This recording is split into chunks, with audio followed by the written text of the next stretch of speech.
We do get questions on where do you get your moss from. You just go in the woods and harvest it. So one of the cool things that they've done behind this property is they've created all these paths through the woods. All this over in here, which it's really kind of fun and cool because they created these little paths so they could walk through their property in here. They have all this beautiful moss and ferns and everything here, but because they have these paths, I'm not going to grab it from right here. I'm going to go way down beyond their paths, and that's where I'm going to find the moss. And I mean, just check out these ferns, all this woodland stuff. You know, these are the kind of elements that we want to introduce into our water features. It just makes it look that much more realistic. The pond that we're working on right now is in the shade for 3/4 of the day. So the fact that it's going to get some sunlight, the moss is going to grow because of the shade, the ferns will get enough of the sun to keep them healthy. But there is just tons and tons of moss and stuff in these woods. It's just beautiful. You know, one of the things that's attracted me to water features is that I love spending time in the woods. I mean, I've always hunted and fished and everything else, and you know, it's one of those places that I can go that is just, that's my serenity. The sound of water is my serenity. So this natural element to be in the woods, to even just look for the moss, it's just one of the things that really I enjoy. And that's why we love creating natural elements in people's yards, because we want them to be able to enjoy the same thing.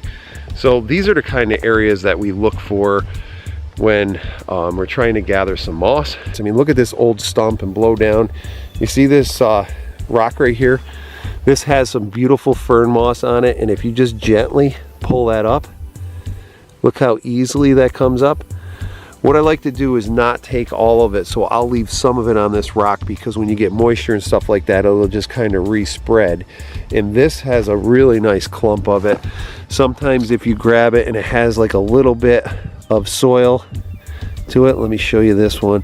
This is a great carpet. So look at the root on the back of that. Now if we put a little bit of soil over our gravel in those areas, it'll really, and then the other thing you got to remember is moss is like a wick in the water feature. So as long as you have some of that touching the water in your pond, it's going to keep that moist. When you have that little bit of root system on it, it's really going to help with the growth of it and the health of it. Check that rock out. I'm not even going to touch that one because that's just perfect. I love the way that one looks right here in the woods. So that's one of our secrets on how we're trying to naturalize things.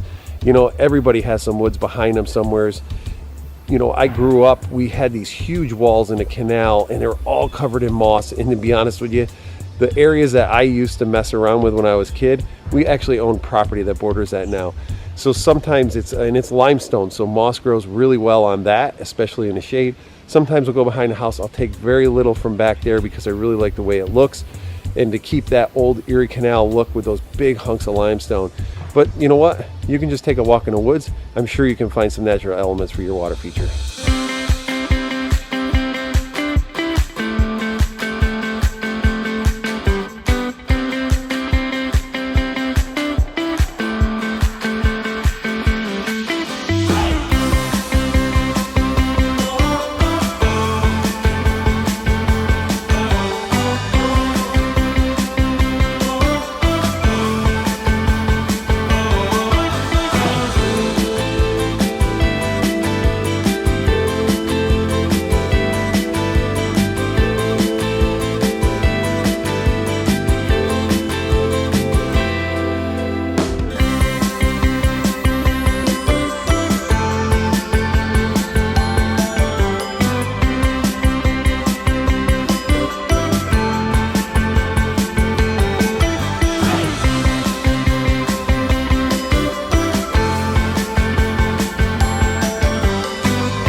If you like this sort of thing, please hit the subscribe button, hit the bell, whatever you got to do to get notified, because we got more to come. Thank you for watching. We'll see you all soon.